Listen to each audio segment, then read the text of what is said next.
Toca Livros apresenta O Poder do Pensamento Positivo, Guia Prático para a Solução dos Seus Problemas Diários, de Norman Vincent Peale. Livro original da editora Cultrix. Leitura por Leonardo Rossi. Introdução. A finalidade deste livro é sugerir normas e dar exemplos que demonstrem não haver necessidade de você se deixar vencer por coisa alguma, podendo assim manter paz de espírito, melhor saúde e constante fluxo de energia. Em resumo, você poderá levar uma vida feliz e satisfeita. Disso não tenho dúvida alguma, pois tenho observado inúmeras pessoas aprenderem e seguirem uma norma de conduta simples que lhes tem proporcionado em suas vidas os benefícios acima. Tais asserções, que poderão parecer extravagantes, baseiam-se em demonstrações observadas na experiência humana. Realmente, muitas pessoas se deixam vencer pelos problemas da vida cotidiana. Passam os dias lutando, talvez até mesmo lamuriando-se, sob o peso de um penoso ressentimento para com aquilo que consideram a má sorte que a vida lhes reservou. Em certo sentido, poderá haver tal coisa como a sorte nesta vida, mas existe também um espírito e método pelos quais poderemos dominar e mesmo determinar essa sorte. É lamentável que as pessoas se deixem vencer pelos problemas, cuidados e dificuldades da existência, o que não deixa de ser completamente desnecessário. Ao dizer isso, certamente não ignoro nem mesmo menosprezo as dificuldades e tragédias do mundo, mas também não permito que elas predominem. Você poderá deixar-se dominar pelos obstáculos a ponto de eles o escravizarem e se tornarem os fatores dominantes. Sabendo como afastá-los do espírito, recusando-se a tornar-se mentalmente subserviente a eles e canalizando a força espiritual pelos seus pensamentos, você poderá sobrepujar os obstáculos que comumente poderiam esmagá-lo. Pelos métodos que delinearei, não haverá lugar para que tais obstáculos se interponham para destruir-lhe a felicidade e o bem-estar. Você apenas será vencido se quiser. Este livro lhe ensinará como não querer ser derrotado. O objetivo deste livro é direto e simples. Não há nele pretensão de oferecer lavores literários e tampouco demonstrar quaisquer conhecimentos desusados da minha parte. Foi escrito com o único fim de auxiliar o leitor a conseguir uma vida feliz, satisfeita e digna. Creio inteira e entusiasticamente em certos princípios realmente eficientes, que, se praticados, proporcionarão uma vida vitoriosa. É meu alvo expô-lo neste volume de uma maneira lógica, simples e compreensível, a fim de que o leitor possa aprender um método prático pelo qual chegue a construir para si, com a ajuda de Deus, a espécie de vida que deseja no âmago de seu coração. Se você ler este livro com profunda atenção, absorvendo cuidadosamente os seus ensinamentos, e se praticar sincera e persistentemente os princípios e fórmulas nele expostos, irá experimentar extraordinária melhora em si mesmo. Usando a técnica nele delineada, poderá alterar ou modificar por completo as circunstâncias em que agora vive, passando a dominá-las ao invés de ser dominado por elas. Suas relações com as outras pessoas tornar-se-ão melhores. Você será bem-quisto. Apoderando-se de tais princípios, gozará uma nova e agradável sensação de bem-estar. Poderá atingir um grau de saúde que até então desconhecia e experimentar novo e inefável prazer na vida. Tornar-se-á uma pessoa mais útil e verá expandir a força de sua influência. Como posso ter tanta certeza de que a prática desses princípios produzirá tais resultados? É muito simples. Durante muitos anos, na igreja do Colégio de Mármore da cidade de Nova York, ensinamos um sistema de vida criadora baseado numa técnica espiritual, anotando cuidadosamente sua atuação na vida de centenas de pessoas. O que faço não é uma série especulativa de asserções extravagantes, pois tais princípios operaram de modo tão eficiente durante tão grande período de tempo que se encontram agora firmemente estabelecidos como uma verdade documentada e demonstrável. O sistema delineado é um método aperfeiçoado, realmente extraordinário, para se viver feliz. Em meus trabalhos escritos, inclusive vários livros, em meus artigos que semanalmente aparecem em quase 100 de jornais, no programa para as estações de rádio que venho fazendo há mais de 17 anos, em nossa revista, o Guideposts, e nas palestras em dezenas de cidades, tenho ensinado esses mesmos princípios científicos, porém simples, para se obter a saúde e a felicidade. Centenas de pessoas os têm lido, escutado e praticado, e os resultados têm sido invariavelmente os mesmos: vida nova, nova energia, aumento de eficiência e maior felicidade. Como muitas pessoas me pediram que pusesse esses princípios em forma de livro, o que seria melhor para estudar e praticar, resolvi então publicar esse novo volume, sob o título de O Poder do Pensamento Positivo. Desnecessário acentuar que os poderosos princípios aqui contidos não são inventados por mim. São nos dados pelo maior mestre que já viveu e ainda vive. Este livro ensina a religião aplicada. É um sistema científico de técnica prática para se viver feliz e que surte efeito. Norman Vincent Peale. Você acabou de ouvir o trailer. Agora fique com o começo deste audiolivro.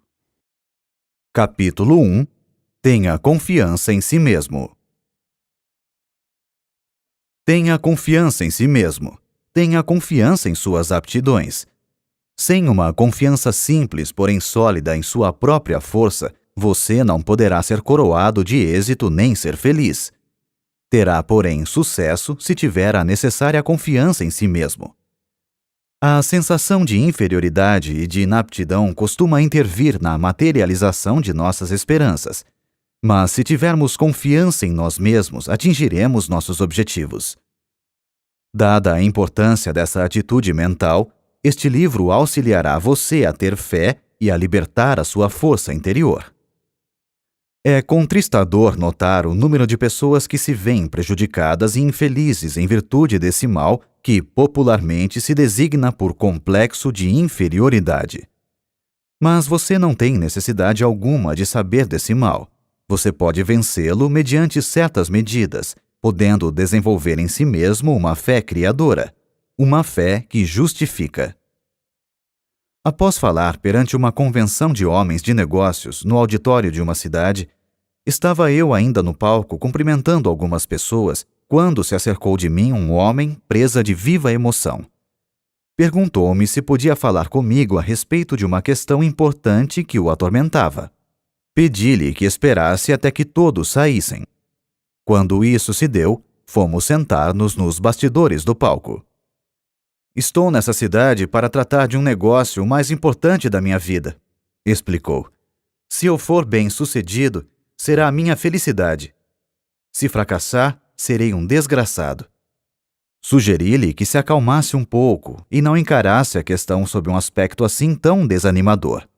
Se fosse coroado de êxito, seria naturalmente esplêndido.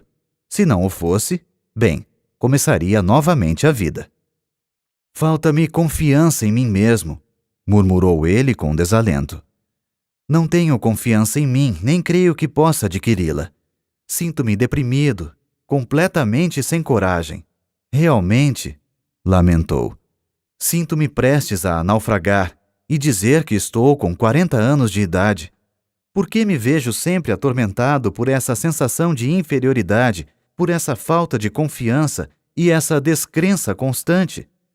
Ouvi sua conferência esta noite, o que o senhor falou sobre o poder do pensamento positivo, e desejo perguntar-lhe como poderei adquirir essa confiança em mim mesmo. Há certas medidas a tomar, respondi. Em primeiro lugar, é importante descobrir por que tem essa sensação de que não tem poder algum. Isso requer análise e levará tempo. Devemos sondar os males de nossa vida emotiva, do mesmo modo que o faz um médico ao procurar descobrir algo que fisicamente esteja mal. Não se pode fazer isso imediatamente nessa nossa curta entrevista de hoje. Talvez o seu caso exija certo tratamento para que se possa conseguir uma solução permanente. Contudo, a fim de que o possa auxiliar no problema que o preocupa, vou dar-lhe uma fórmula que surtirá efeito se a usar. Quando estiver na rua, sugiro que repita certas palavras que lhe vou dar. Diga-as várias vezes depois de se deitar. Quando acordar amanhã cedo, repita-as 3 vezes antes de se levantar. Quando estiver a caminho para ir tratar do seu importante negócio, repita-as novamente 3 vezes. Faça-o com fé de que receberá força e aptidão suficiente para tratar do problema. Mais tarde, se quiser, poderemos analisar o seu caso básico. Independentemente do que poderá acontecer ao seguir esse estudo, a fórmula que lhe vou dar agora poderá afinal ser um grande fator na cura. Eis as palavras que lhe recomendei. Poderei fazer tudo com a ajuda de Cristo. Ele me dará forças. Filipenses, capítulo 4, versículo 13. Como o desconhecido não estava familiarizado com essas palavras, escrevi-as num cartão e mandei que as lesse 3 vezes em voz alta. Agora siga esse conselho. Tenho certeza de que tudo correrá bem. Ele se animou e quedou-se um momento em silêncio. Disse depois, muito comovido: "Está bem, doutor." Vi-o empertigar-se e mergulhar nas sombras da noite. Sua figura, a princípio desconsolada, parecia demonstrar agora, na maneira pela qual saiu, que a fé já estava operando no seu espírito. Comunicou-me posteriormente que aquela fórmula simples lhe fizera maravilhas, e acrescentou: "Parece incrível que umas poucas palavras da Bíblia possam fazer tanto bem a uma pessoa." Esse homem mandou fazer tempos depois um estudo das razões de suas atitudes de inferioridade, as quais foram eliminadas por meio de conselhos de ordem científica e observância de fé religiosa. Aprendeu a ter fé. Recebeu certas instruções específicas que deveria seguir. Essas serão dadas mais adiante neste capítulo. Adquiriu gradativamente uma forte, firme e razoável confiança. Não cessa de proclamar sua grande surpresa ao ver como as coisas lhe correm bem agora. Sua personalidade adquiriu um caráter positivo e não negativo, de modo que não mais afugenta o êxito, ao contrário, costuma atraí-lo para si. Possui agora verdadeira confiança em sua própria força. Há várias causas para a sensação de inferioridade e não são poucas as que se originam da nossa infância. O diretor de uma companhia consultou-me a respeito de um jovem a quem desejava promover. "Acontece, porém," explicou ele, "que não podemos contar-lhe certas informações importantes e sigilosas. É lamentável.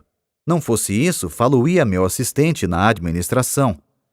O rapaz tem todas as aptidões necessárias, mas fala muito e, sem que seja esta a sua intenção, divulga questões de natureza particular e importante." Tendo feito uma análise, descobri que o jovem falava muito simplesmente devido a uma sensação de inferioridade, e para compensá-la, sucumbia à tentação de alardear o que sabia. Ligara-se a homens mais ou menos bem instalados na vida, que haviam cursado universidades e faziam parte de associações. Ele, no entanto, havia sido criado na pobreza, não cursara uma universidade e não era membro de associação alguma. Sentia-se assim inferior aos companheiros tanto em cultura como em posição social. Para fazer figura no meio deles e realçar seu amor próprio, seu subconsciente, que sempre procurava prover o mecanismo que compensasse, fornecia-lhe os meios para elevar o seu eu. Sabia o que se passava na alta esfera da indústria e acompanhava o chefe a conferências, onde encontrava homens preeminentes e ouvia importantes conversações de caráter particular. Relatava aos companheiros boa parte das informações que não deviam transpirar, com o propósito de fazer com que eles o admirassem e invejassem. Isso servia para aumentar o seu amor próprio e satisfazer seu desejo de ser reconhecido como um grande elemento. O chefe, um homem bom e compreensivo, quando percebeu a causa dessa característica de sua personalidade, fez ver ao rapaz as oportunidades a que suas aptidões poderiam conduzir. Descreveu-lhe também como aquela sua sensação de inferioridade fazia com que não se pudesse contar com ele em assuntos confidenciais. Caindo em si e observando depois sinceramente a técnica da fé e das orações, o jovem veio a tornar-se um valioso elemento na companhia. Sua verdadeira força tinha se libertado. Posso, talvez, por meio de uma referência pessoal, ilustrar a maneira pela qual muitos jovens adquirem o complexo de inferioridade. Quando menino, eu era extremamente magro. Tinha muita energia, fazia parte do time de corredores nas competições esportivas, gozava de boa saúde e era bastante rijo, mas muito magro. Isso me atormentava porque não queria ser magro. Desejava ser gordo. Chamavam-me de magricela e eu não gostava desse apelido. Preferiria que me chamassem de gorducho. Sonhava em ser valentão, forte e gordo. Fazia de tudo para engordar. Bebia óleo de fígado de bacalhau, consumia uma grande quantidade de milkshakes, sorvetes de chocolate com creme e nozes, bolos e tortas, mas era como se nada adiantasse. Não engordava mesmo. Passava noites acordado pensando no meu físico e sofria com isso. Continuei a tentar ganhar peso até quase os 30 anos, e foi então que, inesperadamente, comecei a engordar a olhos vistos. A gordura começou a preocupar-me. Passara da conta. Finalmente tive que fazer uma dieta para reduzir o peso. Foi um sofrimento poder conseguir um corpo mais ou menos razoável. Em segundo lugar, para encerrar esta análise pessoal que estou expondo, para mostrar aos outros como opera esse mal, eu era filho de um pastor e ninguém se esquecia de lembrar-me esse fato. Todos os companheiros podiam fazer o que bem entendessem, mas ai de mim se tentasse fazer uma pequenina coisa qualquer. Lá vinha a crítica. Oh, você, um filho de pastor? Não queria ser filho de pastor, pois é de se supor que seus filhos devem ser a delicadeza em pessoa. Desejava ser conhecido como sendo um valentão. Talvez seja essa a razão por que os filhos de pastores adquirem a reputação de serem algo intratáveis. Revoltam-se contra o fato de terem que empunhar sempre a bandeira da igreja. Jurei que uma coisa jamais faria: a de tornar-me pastor. Acontece que eu descendia de uma família cujos membros, na sua totalidade, eram artistas e gostavam de fazer discursos, uma coisa de que eu absolutamente não queria ouvir falar. Costumavam fazer levantar-me em público para discursar, e nessas ocasiões eu quase morria de medo. Ficava mesmo apavorado. Isso faz muitos anos.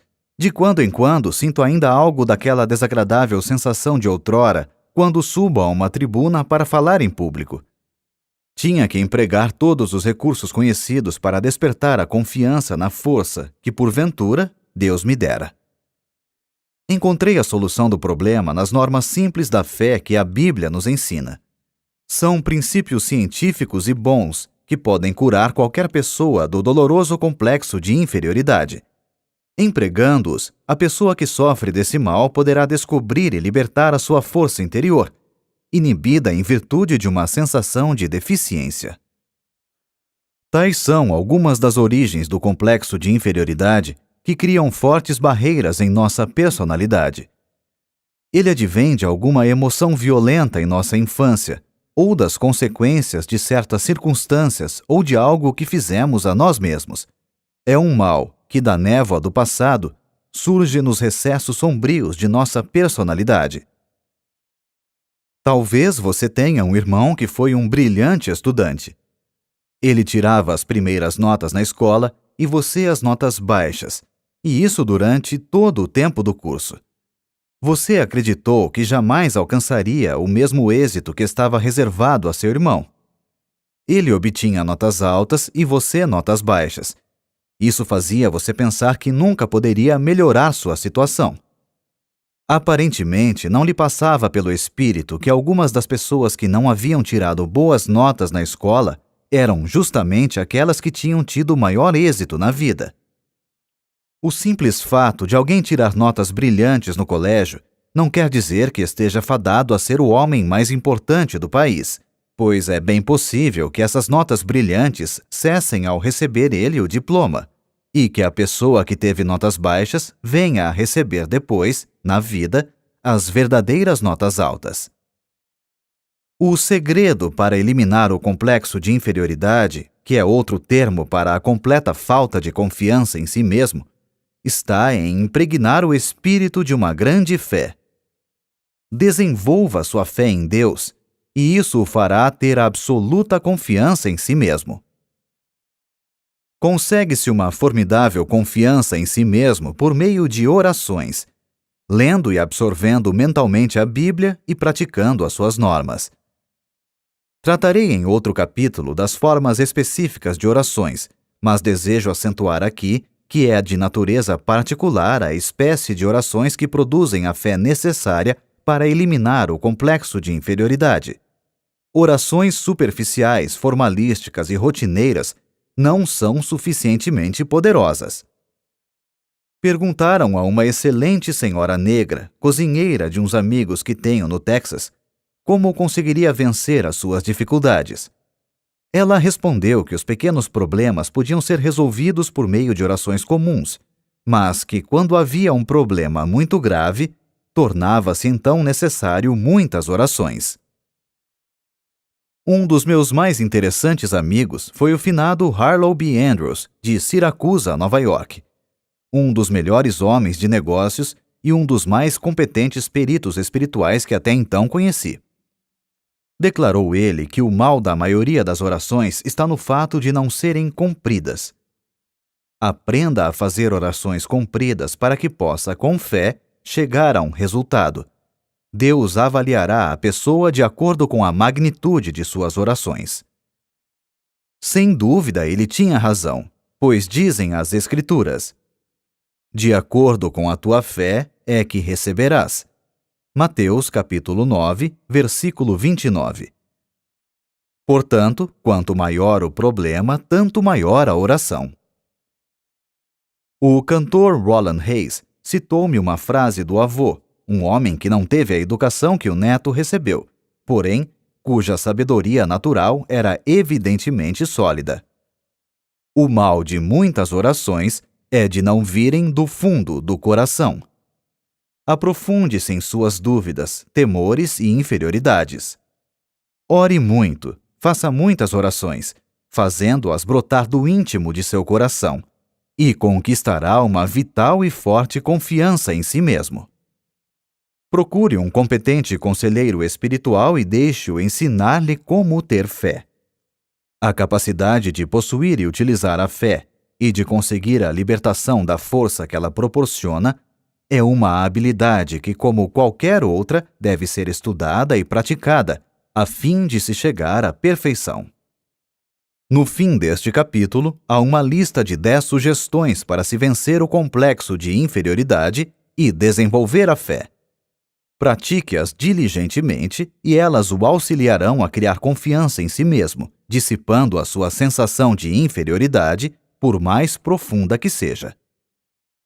Nesse ponto, desejo frisar que para adquirir essa sensação de confiança, é de grande eficiência a prática de infundir no espírito conceitos encorajadores. Se o seu espírito ficar obcecado por ideias de insegurança e inaptidões, será isso naturalmente devido ao fato de as ter deixado dominar-lhe o pensamento durante um longo período de tempo. É preciso que dê ao espírito outra qualidade de ideias mais positivas, o que conseguirá com repetidas sugestões de pensamentos estimuladores.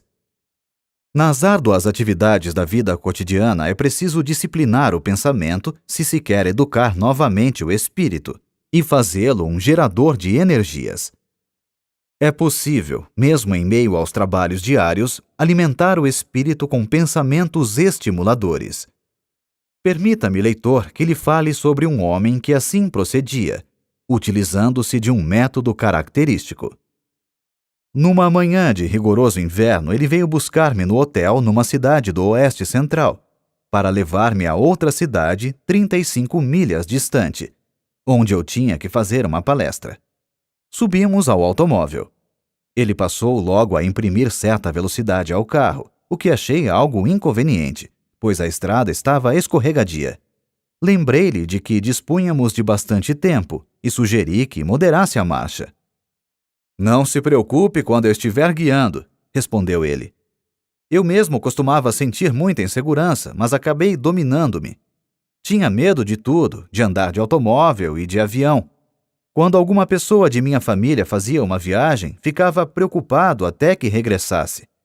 Vivia sempre com a sensação de que ia acontecer alguma coisa, e isso me tornava a vida um sofrimento. Vivia dominado por esse complexo. Não tinha confiança em mim. Esse estado de espírito refletiu-se em meus negócios. As coisas não me corriam muito bem. Mas descobri um plano maravilhoso que me eliminou toda aquela sensação de insegurança. Hoje em dia, tenho confiança em mim e na vida. Era este o plano maravilhoso. Ele apontou para 2 clipes fixados no painel do carro, logo abaixo do para-brisa, e depois tirou do porta-luvas um maço de cartões. Escolheu um e colocou-o debaixo do clipe. Lia-se no cartão: "Se tens fé, nada será impossível." Mateus, capítulo 17, versículo 20. Tirou o cartão e embaralhou com uma só mão os outros cartões, enquanto guiava com a outra. Pegou um ao acaso e colocou-o debaixo do clipe. Dizia o segundo cartão: "Se Deus estiver conosco, quem irá poder estar contra nós?" Romanos, capítulo 8, versículo 31. "Sou caixeiro viajante", explicou ele. "Ando o dia todo de automóvel visitando a freguesia. Descobri que, quando a gente está guiando, toda sorte de pensamentos nos assalta o espírito. Se a qualidade do pensamento é negativa, passa-se o dia todo com ideias negativas, o que é ruim. Era o que acontecia comigo. Quando no automóvel, entre uma visita e outra, costumava pensar coisas pessimistas, sempre com a impressão do medo. E, a propósito, essa era uma das razões por que minhas vendas estavam decrescendo. Mas depois que comecei a usar esses cartões e a decorar suas frases enquanto guio, aprendi a pensar diferentemente. Aquela sensação antiga de insegurança que não me largava desapareceu, por assim dizer. Ao invés de pensar agora em coisas pessimistas, penso em coisas otimistas e encho-me de coragem. É realmente maravilhosa a transformação que esse método operou em mim. Auxilia-me nos negócios também. De fato, como pode uma pessoa esperar fazer uma venda se vai à casa do freguês com a ideia de que não conseguirá vender-lhe coisa alguma? Esse plano usado pelo meu amigo é muito sábio. Imbuindo o espírito com a afirmativa de que Deus está presente e o auxiliará, modificou realmente o processo de seus pensamentos. Deu paradeiro àquela sensação de insegurança que havia muito o dominava. Libertou-se-lhe a poderosa força que nele se achava inibida. Formamos essa sensação de insegurança ou segurança consonante à maneira de pensarmos. Se em nossos pensamentos ficamos sempre na expectativa de horríveis acontecimentos, resultará que ficaremos constantemente presa de uma sensação de insegurança. O que é ainda mais grave, tenderemos a criar, pela força do pensamento, as próprias condições que tememos. Aquele vendedor realmente criou resultados positivos pensando em coisas estimuladoras por meio daquele processo de colocar os cartões diante de si no carro. Sua força, curiosamente inibida por uma psicologia derrotista, flui agora de uma personalidade na qual foram estimuladas atitudes criadoras. A falta de confiança em si mesmo é aparentemente um dos grandes problemas que atormentam um considerável número de pessoas hoje em dia. Fez-se uma investigação em 600 alunos de cursos de psicologia. Pediu-se-lhes que expusessem os seus mais diferentes problemas pessoais. 75% declararam que não tinham confiança em si. Seguramente é de presumir que essa mesma grande proporção se aplique à população em geral. Encontram-se por toda parte pessoas que intimamente são medrosas, receiam enfrentar a vida, sofrem de uma profunda sensação de incapacidade e insegurança e duvidam de sua própria força. No íntimo de seu ser, não confiam em sua capacidade de arcar com responsabilidades. Com isso, deixam de aproveitar as oportunidades que aparecem. Vivem sempre atormentadas por um vago e sinistro temor de que algo não vai dar certo. Não acreditam que o que desejam ser depende unicamente delas, razão por que procuram contentar-se com algo menos digno do que poderiam conseguir com a sua capacidade. Milhares e milhares de pessoas passam a vida rastejando, vencidas e presas do medo. No entanto, na maioria dos casos, tal negação de força é desnecessária. Os golpes da vida, a acumulação de dificuldades e a multiplicidade de problemas tendem a solapar as energias e a deixar a pessoa gasta e desencorajada. Em tais condições, a verdadeira situação da força se acha muitas vezes obscura, e a pessoa deixa-se vencer pelo desânimo, o que os fatos, aliás, não justificam. É vitalmente essencial avaliar novamente os bens que a nossa personalidade possui. Se o fizermos de modo razoável, constataremos que a nossa situação é menos penosa do que se nos afigura. Um exemplo. Um homem de 52 anos veio consultar-me uma vez. Demonstrava estar completamente desesperado. Disse-me que estava liquidado. Informou-me que havia perdido tudo o que tinha, fruto de toda uma existência de trabalho. Tudo? Perguntei. Tudo. Estou liquidado, repetiu. Não ficou coisa alguma. Perdi tudo. Não há mais esperanças e estou muito velho para recomeçar a vida. Perdi toda a fé em mim. Naturalmente, condoeu-me aquela situação. Mas era evidente que a principal dificuldade era o fato de as pesadas sombras do desespero lhe terem penetrado o espírito, descolorindo-lhe as perspectivas e provocando-lhe uma distorção. Suas verdadeiras energias tinham ficado inibidas com a tortura de seus pensamentos, travando-lhe assim a ação. Mas que tal se pegássemos uma folha de papel e anotássemos os bens que ainda lhe restam? Propus. Não há necessidade, suspirou ele. Não me ficou coisa alguma. Creio que já mencionei isso. Mesmo assim, vamos ver, insisti. Perguntei-lhe depois. Sua esposa ainda está com o senhor? Como? É claro que está. É uma criatura admirável. Há 30 anos que estamos casados, jamais ela me abandonaria por pior que fosse a situação. Está bem, vamos anotar isso. Sua esposa continua em sua companhia e não o abandonará, aconteça o que acontecer. Que diz a respeito dos filhos? Tem filhos? Tenho, respondeu.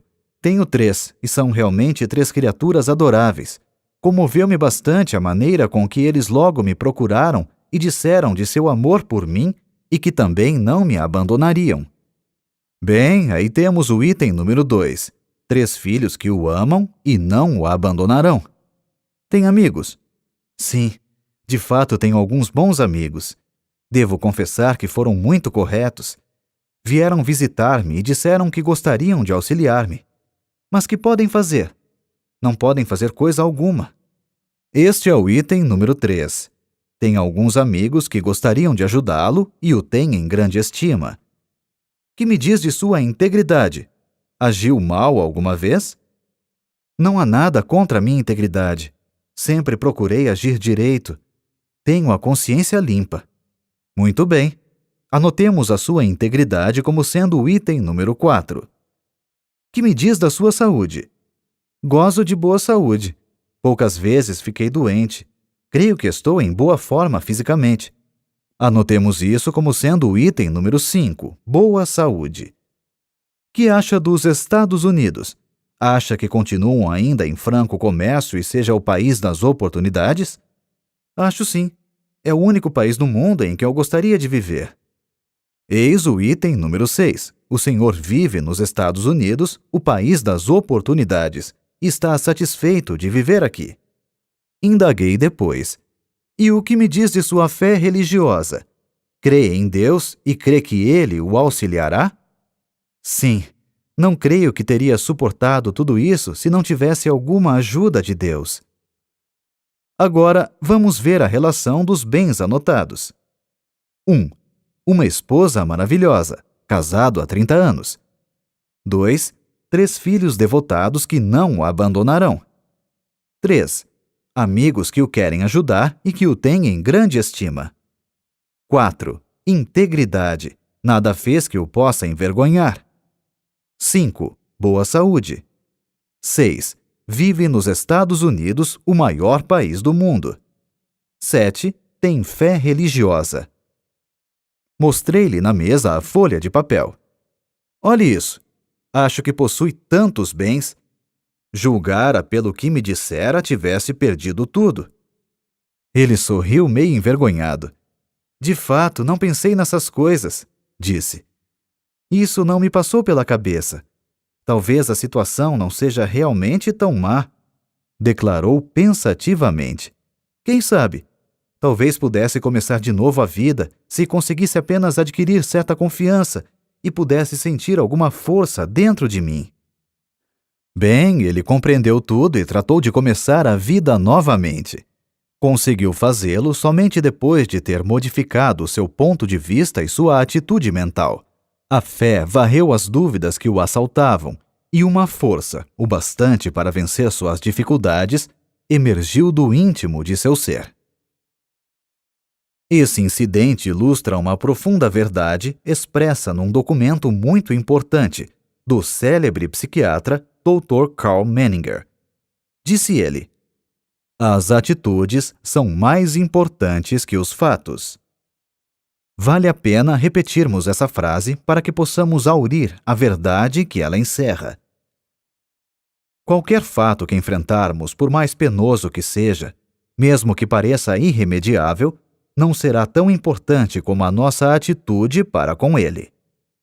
Da maneira como julgamos um fato é que poderemos ser derrotados antes que possamos tomar qualquer medida com relação a ele. Poderemos talvez permitir que o fato nos esmague mentalmente antes que comecemos a tratar realmente dele. Por outro lado, a observância de pensamentos otimistas e animadores pode modificar ou dominar inteiramente o fato. Conheço um homem que é muito valioso para a sua companhia, não por causa de qualquer habilidade extraordinária, porém, por causa do fato de ele sempre demonstrar ser possuidor de um espírito animador. Quando seus companheiros encaram com pessimismo certo problema, ele logo empresta um método a que deu o nome de o método aspirador de pó. Isto é, por meio de uma série de perguntas, ele aspira o pó do espírito de seus companheiros, arranca-lhes as atitudes negativas.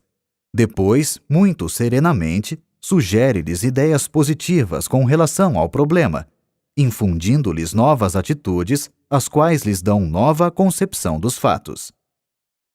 Muitas vezes os companheiros comentavam os problemas, os quais lhes pareciam diferentes quando esse homem começava a operar sobre eles. É a atitude de confiança que cria a diferença, e ela não elimina a objetividade na avaliação dos fatos. A vítima do complexo de inferioridade vê os fatos através de atitudes que lhe são prejudiciais. O segredo para corrigir-se está simplesmente em adquirir uma visão normal que se incline para o lado positivo. Se você, leitor, se julga vencido e perdeu a confiança em sua capacidade de vencer, sente-se, pegue uma folha de papel e faça uma lista, não dos fatores que lhe são adversos, mas dos que tenha a seu favor. Se pensarmos constantemente nas forças que parecem estar contra nós, acabaremos transformando-as numa verdadeira força, o que, aliás, não se justifica. Elas tomarão uma consistência que na realidade não possuem, Mas se, ao contrário, encararmos mentalmente os nossos valores e os pesarmos e fixarmos neles os nossos pensamentos, realçando-os ao máximo, conseguiremos libertar-nos de nossas dificuldades, independentemente do que possam ser. As nossas forças interiores começarão a firmar-se e, com o auxílio de Deus, tirar-nos-ão da derrota para nos conduzir à vitória. Uma das mais poderosas concepções, que é seguramente a cura para a falta de confiança, é o pensamento de que Deus está realmente ao nosso lado, ajudando-nos. Este é um dos mais simples ensinamentos da religião. Deus Todo-Poderoso será nosso companheiro, não nos abandonará e auxiliar-nos-á até o fim. Nenhuma ideia é tão poderosa para desenvolver a confiança em nós mesmos como a dessa simples crença, quando praticada.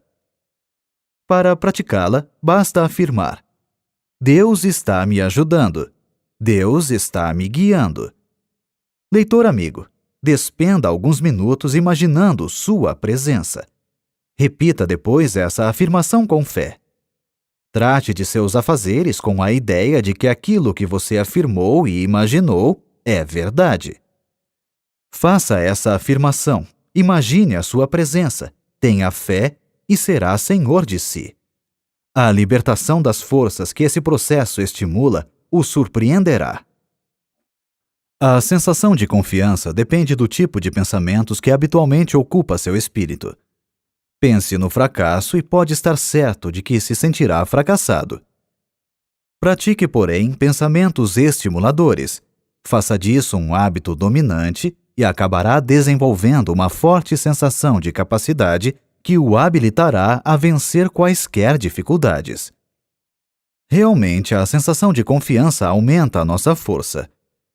Basil King disse certa vez: seja ousado, que forças poderosas virão em seu auxílio. A experiência prova a verdade desse conceito. Você sentirá que essas forças poderosas o estão auxiliando à medida que a sua crescente fé vai modificando suas atitudes. Emerson declarou uma grande verdade: somente vencem aqueles que acreditam poder vencer. E acrescentou: faça aquilo que você possa temer, que o temor desaparecerá. Tenha sempre confiança e fé que seus temores e sensação de insegurança logo deixarão de exercer qualquer domínio sobre você.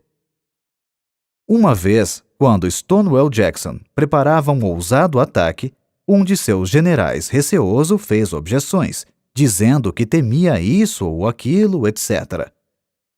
Jackson pousou a mão sobre o ombro de seu subordinado e disse-lhe: General, não se guie jamais pelos seus temores.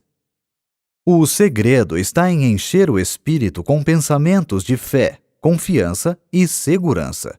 Isso expelirá todos os pensamentos eivados de dúvidas e eliminará a falta de confiança. A um homem que durante muito tempo vivia atormentado por uma sensação de insegurança e temores, sugeri que lesse a Bíblia inteira, sublinhando com o lápis vermelho todas as citações nela contidas relativas à coragem e confiança. Ele acabou decorando-as. De fato, impregnou o espírito com os pensamentos mais sadios, mais felizes e mais poderosos que há no mundo. Esses pensamentos dinâmicos transformaram-no. De criatura desesperada que era, passou a ser um homem de força dominante. Foi notável a transformação que nele se operou em poucas semanas. De um espírito quase completamente fracassado, passou a ser uma personalidade confiante e inspiradora. Reconquistou a confiança em si mesmo e em sua própria força por meio de um processo simples, o de modificar o seu modo de pensar. Para resumir, que pode você fazer agora para criar confiança em si mesmo? Mencionamos abaixo 10 regras simples e exequíveis para dominar suas ideias de inaptidão e aprender a ter fé. Milhares de pessoas as têm empregado e obtido brilhante resultado. Comece a seguir esse programa que irá também criar essa confiança em si mesmo e em sua própria força. Você também terá essa mesma sensação de possante energia. 1.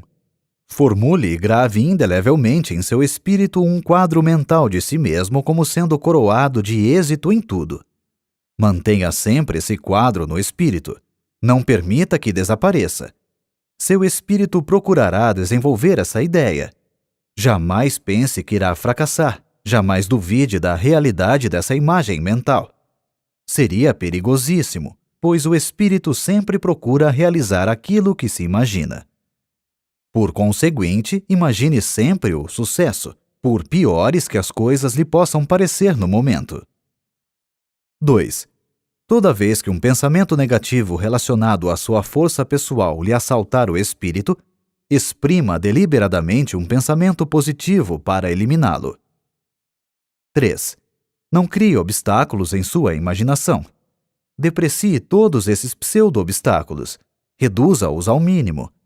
As dificuldades devem ser estudadas e tratadas de maneira eficiente a fim de serem eliminadas. Devem ser encaradas apenas como se apresentam. Não devem ser ampliadas por pensamentos pessimistas. 4.